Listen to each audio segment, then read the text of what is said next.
Hello folks, this is Dr. Arvind Conjeevaram. I'm better known as Arvind Kanchi on Twitter and Facebook if you follow me there. I am a kidney specialist and transplant physician, and I work mainly in South Bangalore in India. It's a great pleasure to talk to you all on exercise and the benefits of exercise in chronic kidney disease patients as well as in dialysis patients. In particular, the game of Throwball that has impressed me on how we can actually use a game rather than exercise to benefit these patients, and I'll come to that in a few slides from now. We'll talk about exercise as such and the benefits in kidney patients. So we look at physical inactivity and chronic kidney disease. We look at the benefits of exercise in these patients, the recommended types of exercises that we can get these patients to do. What are the guidelines? There are a few, let us say, nephrology associations that have specific guidelines on how patients can exercise and how can we improve on this. So basically, the point about exercise is we all live a sedentary lifestyle, just sitting or lying around on couches or the bed. Rapid urbanization is definitely contributing to this, dependence on technology, so much so we see most of our children not spending time playing outdoor games. They will be on the computers, on their PCs, on their phones perhaps, playing at home, and this dependence on technology means exercise is really at low levels at present. So what about physical activity among patients on hemodialysis? And you see, you're looking at patients who, the tallest bar on the left side, almost never or never exercise. And this is a problem because getting patients to exercise, getting normal people to exercise itself is difficult. And now you're looking at trying to get patients to exercise who have some form of disease process. Here, I'm going to limit myself to talk about chronic kidney disease patients, but obviously patients with any disease process will have that inhibition of exercising. And the physical activity of patients on hemodialysis, this is a trial that looked at about 34 patients versus controls. And you can see the difference of people who are on dialysis in the black bar there. They do much less exercise than the controls who are normal or sedentary patients of the population. Now we actually looked at this in a sort of a study that we did. Data was collected by the Bloom Value Corporation, of which I'm a co-founder, and this is some data from a hemodialysis population, multicentric, 10 centers in and around India, and we looked at dialysis patients and how active or inactive they were. And we presented this data at the World Congress of Nephrology in 2021. And if you look at these patients, they had a mean age of 52 years. 60% of these dialysis patients were doing dialysis between 1 and 5 years.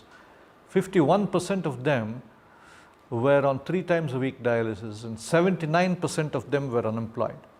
But the startling statistic, perhaps not so startling, is the fact that 64% of our dialysis patients had limitation of physical activity. And this is quite important to note because physical activity is so important for patients to help improve their muscle and nerve strength, increase their appetite, increase let us say bone strength, as well as other things including cognition, and somehow that has not been happening in these patients. So this was what we call an EPROM survey, which is an electronic way of collecting data, which is patient-reported outcome measures. It's quite an important thing because the patient themselves are reporting this. And this is where Our previous speaker and co-founder of Bloom Valley Corporation, Sampurna Hegde, stepped in. In fact, she stepped into my clinic room one day with this Throwball. I'm having this in my hand as well here. And she presented me with this Throwball, saying that, why don't we try to galvanize these patients into action by not asking them to exercise, but by trying to play a game. This was a radical idea and something that I had not thought of before. This is something that really struck my mind. I said, look, we already have patients. We've proved it in that study, saying that there are 64% of them who are physically inactive. Why don't we give them a ball and get them to play throw ball and see how that would help them, exercise. And why lack of exercise in these patients? Well, there are dietary deficiencies, there's malnutrition, there's weight loss, there's the fact that 3 times in a week they're already in a hospital trying to do dialysis, they have poor survival, they may have a disability, they may be dependent on others, their bones may be weak because dialysis patients tend to have a process called renal osteodystrophy that can cause weakness of the bone. So there are so many things, including loss of muscle mass. There's really so many things that basically mean that the kidney failure patient, either a CKD or chronic kidney disease patient or a patient on hemodialysis, has that problem where he or she, just does not want to exercise. And these are the barriers: sickness, fatigue, lack of equipment, lack of motivation, and probably this is the most important, lack of motivation. And depression, definitely, because they all do have depression in some form or other. Now, what are the effects of physical inactivity? And this is very important. Your well-being is disturbed, poor control of high blood pressure, loss of muscle mass, you remain fatigued throughout the day, you lose bone strength because activity means increased bone strength, increased calcium deposition, frailty, and the frailty index of dialysis patients is really very high, poor appetite, dependence, and poor control of diabetes. And this is a study that showed the relationship between lifestyle and survival in patients on dialysis. If you look at the graph, there is an upper graph, an upper bar and a lower bar. You're looking at patients who were active among dialysis patients and patients who were sedentary. So you see, if you look at the time period on the x-axis and the mortality on the y-axis, you can see that those who are sedentary live for a lesser period of time than those who are non-sedentary or active. So this is quite important. Being active basically means that you're going to live longer. So if you do physical activity, especially dialysis patients, you are probably going to live longer. What about the benefits of exercise? And there are so many. Reduced cardiovascular mortality. Remember, dialysis patients, some of them have a mortality rate that is worse than some cancers. So it's very important to reduce this mortality because most of this is cardiovascular. This can be in the form of strokes, this can be in the form of heart attacks, this can be in the form of gangrene and other blocks to blood vessels, but this is a major problem among patients who are on dialysis. Physiological benefits of exercise include improved lipid profile, decrease in inflammatory markers, better absorption in your gastrointestinal tract of the food that you eat, improved exercise capacity, that is quite important, and improved clearance of waste products during dialysis. And the psychological benefits are equally important. There's reduced fatigue, there's improved perception of physical functioning, reduced anxiety and depression, and most of our dialysis patients unfortunately do have a mental status that borders on depression, and this is something that can be avoided or can be treated by getting them to exercise. The vitality of the patient is increased, and generally there's a general improvement overall in mental health. And the functional benefits is that there is improved muscle strength an increased 6-minute walk, reduced risk of falls, and independence. You're no longer dependent on somebody to move about. There are various types of exercise that I'm not going to really elaborate. You can see in the slide that intradialytic basically means during dialysis. Interdialytic means between dialysis sessions. Resistance and aerobic exercise, I think you all know what that means. And so moving on, intradialytic exercise can be in the form of leg raising, arm bending or curls, seated marching, especially if you're sitting, toe tapping, and so on and so forth. Recently, a lot of articles have come up on cycling as a form of exercise, stepper within the dialysis unit, lifting of weights, and that's something that I will touch upon in a few slides from now.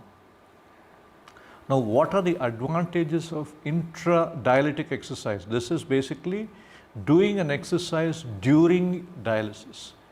And this is very important because it reduces the post-dialysis rebound of urea, creatinine, and minerals like potassium. It removes phosphate from the blood. It increases blood perfusion. It enhances dialysis adequacy, reduces muscle wasting, decreases loss of amino acids in the dialysate, and increases growth hormone levels. There was a recent study that I have not put up here where they looked at cardiovascular benefits. This just came out in the Journal of the American Society of Nephrology about perhaps 3 or 4 days ago, and I've tweeted on this, that exercise has various cardiovascular benefits, and that has been detailed in the intradialytic form of exercise. And this is a very landmark and important trial, which was the cycle hemodialysis trial. Does exercise in the form of cycling during dialysis have cardiovascular benefits? And this was done in the UK in 3 dialysis centers. Standard of care versus cycling during dialysis. And what did they find? They found in a 6-month program of intradialytic, that is, cycling during dialysis, reduces left ventricular mass, which means that in most patients who are on dialysis, the heart is enlarged because of high blood pressure. And the heart or the left ventricle is enlarged, and we call this left ventricular hypertrophy. The larger the size of the left ventricle, or the more the hypertrophy, the more the chances of morbidity and mortality.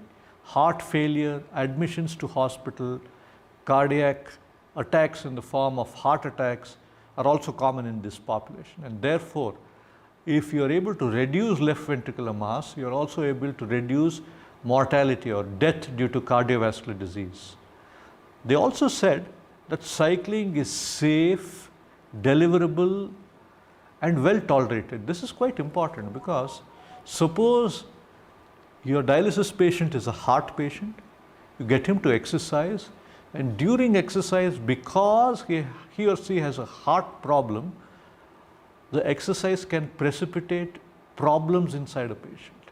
The heart function is worsened in some people because already the heart blood vessels are blocked, and exercise causes strain on the heart and can cause heart failure. So the fact that this exercise is safe, deliverable and well tolerated is quite important.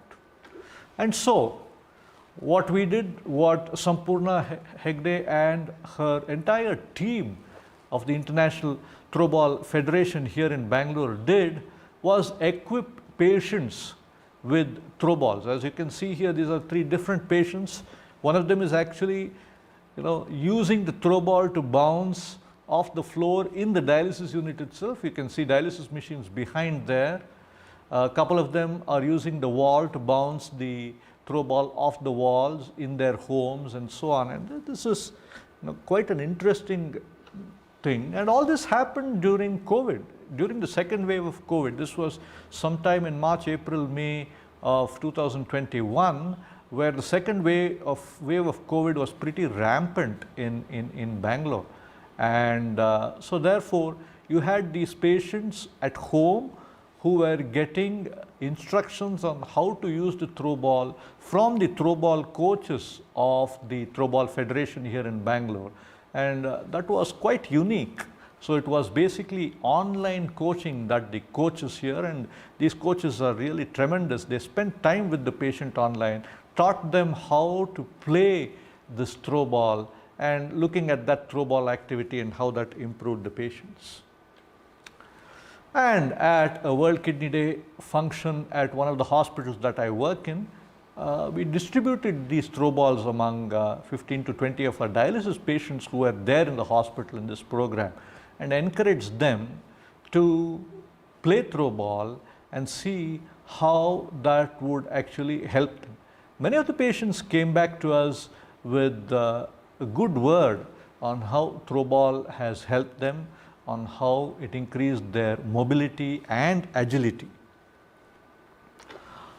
So I have been using Throwball as an exercise activity in my dialysis patients since then. There have been more patients involved, and Sampurna Hegde and her team of the International Federation of the Throwball Federation here in Bangalore have gone on to use this experience of using the Throwball in patients and getting them to a better level of activity, and they've gone on to study the use of Throwball in other situations, in the elderly, in people who are drug dependent, in people who are alcoholic, in folks who are mentally retarded, and so on and so forth. So there are so many other sort of studies that the Throwball Federation along with Sampurna Hegde are doing, and I really have to commend them on that, basically because this is something that has not been attempted before, where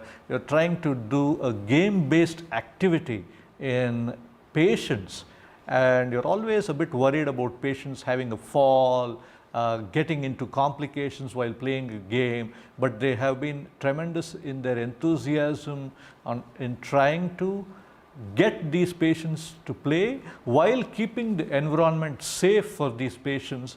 And I've never heard of any untoward incident happen at any of their sessions of Throwball that they have used for this entire category of patients. The problem with exercise is adherence to exercise can be an issue, and this is a problem with our dialysis patients. If they come to the hospital, obviously it is something that we can do. We can actually get them to play and have an eye on them on what activity or game that they do. But if they are at home, will they actually continue to do this activity? That is a bit difficult to predict, and therefore adherence can be an issue. On non-dialysis days, therefore, patients may have a lower rate of adherence because there is lack of motivation, lack of time, or logistic difficulty. So this is something that can happen. Aerobic exercise training is quite important in dialysis patients. Initial moderate training, progressing to vigorous training is very important, at least 30 minutes, and this can be done home-based, which can strengthen your muscles, flexibility exercises, walking or stationary cycling, swimming can all help this sort of aerobic training. Resistance exercise, basically muscle strength, and this is an important determinant of physical performance, predictor of gait speed or how fast the patient walks, the patient on dialysis. This is quite important. Weight machine exercises and resistance exercise training, therefore, is quite important. And combining resistance and aerobic exercise in our patients will give them increased exercise capacity, decrease muscle atrophy, improve autonomic control, and reduce risk of heart disease and heart dysrhythmias or arrhythmias. And this benefit of combined training has been looked at in a study where they've looked at combining both aerobic and strength exercise, and they've found that the walking distance in the aerobic group is increased by 28 meters, or 28 minutes. In the combined group, it goes up by 4 minutes more, up to 32 minutes. And if you are looking at quadriceps muscles, you are looking at the aerobic group improved by 5%, the combined group where combined training means that they increased it even further, right up to 9%. So it's quite important to know, and this study was done in non-dialysis chronic kidney disease patients. When you combine aerobic with resistance training, you can add strength to the training, and patients can react by having increased benefits in all these aspects. I'm not going to dwell too much on the effects of different types of exercises, so we will move and look at certain guidelines, because it's important that we do follow guidelines while we do give exercise training for our dialysis patients. And this is a UK Kidney Research Consortium that had a specific guideline for exercises. You can see there that physical activity in those without contraindications and with stable and controlled comorbidities. This is very important, because for participants in daily physical activity, we know that some physical activity is better than no activity. And to maintain or improve physical function by undertaking these activities, it is quite important that they improve their strength, their balance and flexibility, and therefore do this at least 2 days in a week. So, if you want to implement exercises in your patients, including in dialysis units, you need to be aware of local exercise prescription policies, local physical activity referral programs. You should have regular conversations about exercise with patients to raise awareness.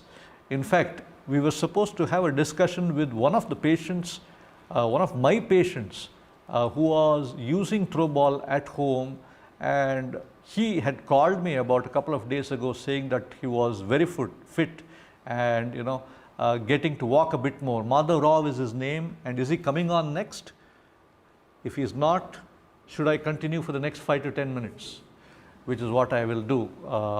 So physical activity comprises general work or leisure time for physical activities, structured exercise or sport. When possible, exercise should be supervised, because remember, these are patients, and therefore for compliance and efficacy, supervision of these patients is quite important. You don't want them to have a fall. They will have brittle bones, and getting into an area where they have fractures and injuries is not a good thing. In hemodialysis, physical activity and exercise should be encouraged in the hemodialysis population when there are no contraindications. If we can aim for 150 minutes of moderate intensity activity a week, or 75 minutes of vigorous activity, or a mixture of this, that would be ideal. Remember, the WHO has come out with, even for the normal population, 150 minutes of exercise per week would be very ideal. So we're trying to translate that into dialysis patients as well, and that would be very ideal if we could do that. The dialysis could be interdialytic, that means between the dialysis sessions, or the exercise could be intradialytic, which means that it's happening during dialysis. And you have this Renal Association clinical practice guidelines on hemodialysis and they also say exercise should be supervised for greater compliance and efficacy, at least 30 minutes during every dialysis, 3 times a week. Remember, a dialysis session lasts for 4 hours, and patients come to the hospital 3 times a week. So if you can get them to exercise at least 30 minutes during those dialysis sessions, you already have 90 minutes of exercise for that week. And if they can do another 40 minutes at home, or at least 60 minutes at home, you reach that goal of 150 minutes of exercise. Avoid dialysis, avoid doing exercise during the start of dialysis, maybe during the middle. Moderate exercise intensity only. Resistance training can be added.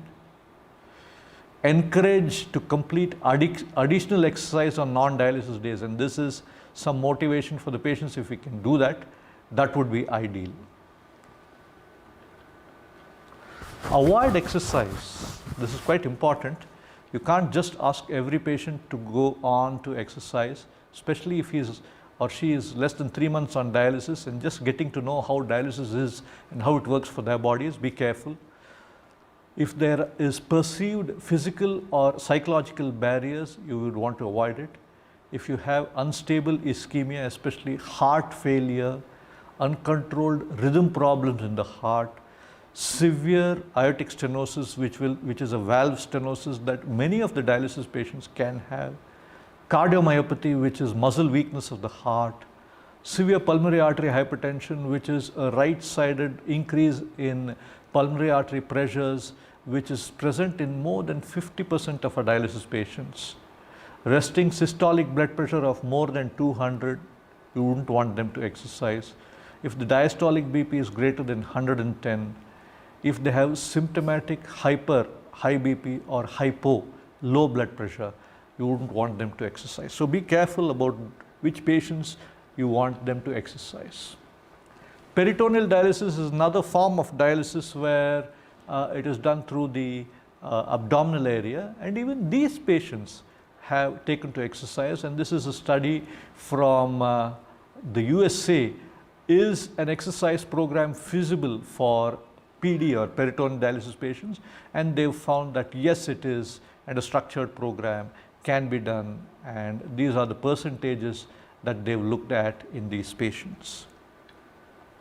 What about in transplant patients? Definitely, transplant patients are probably, when their blood toxins like creatinine and urea reach near normal levels, they are probably much fitter than dialysis patients, and therefore they should be encouraged to do exercise, at least 150 minutes of moderate to vigorous physical activity every week, and identify individualized exercise to patients who are in need. How can we improve from here? We need to motivate patients to exercise, and this is always very difficult, basically because we don't motivate ourselves to exercise. If we don't exercise ourselves, how could we actually motivate others? So there are various ways and means that you could motivate. You could have something like Throwball, which I've already talked about. You could have group dances, group games. Throwball is one of those group games that I talked about. And bring in accountability, coaching, stretching exercises and so on in groups, where the patient is probably more amenable to exercise than exercising alone at home. And how could physical activity be improved in patients with CKD? And this is another trial that has shown that there are various forms of physical activity that you can do as a CKD, a chronic kidney disease patient, or a dialysis patient, and this will definitely help in so many ways. What do we need to do? Well, we need to collect longitudinal data on our CKD or chronic kidney disease and dialysis patients who are using Throwball as exercise, and then look at how this has helped them. I have anecdotal data that the patient says it has helped them, but in terms of mobility, agility, the balance, independence, cardiovascular status, their mental status, and other morbidity issues, if we can enter data on the full set of patients, then hopefully we should be able to present that data in the next conference. Support groups like GREX is quite important to try to help dialysis patients, CKD patients exercise, and that's a group that I often see posting on Twitter, and I do follow them. There are other support groups as well all over the world, and these are some of the support groups that you can look at and possibly try to get in touch with in your area of the world. If exercise were a pill, it would be one of the most widely prescribed and cost-effective drugs ever invented. I would suggest and say that exercise is the cheapest form of therapy available which will make you fitter and a better person. Do try to exercise. Thank you. And I should thank my colleague, Dr. Kritika Mohan, because she's made some of these slides in her own talk, and I've borrowed some of those slides here in my talk. Thank you.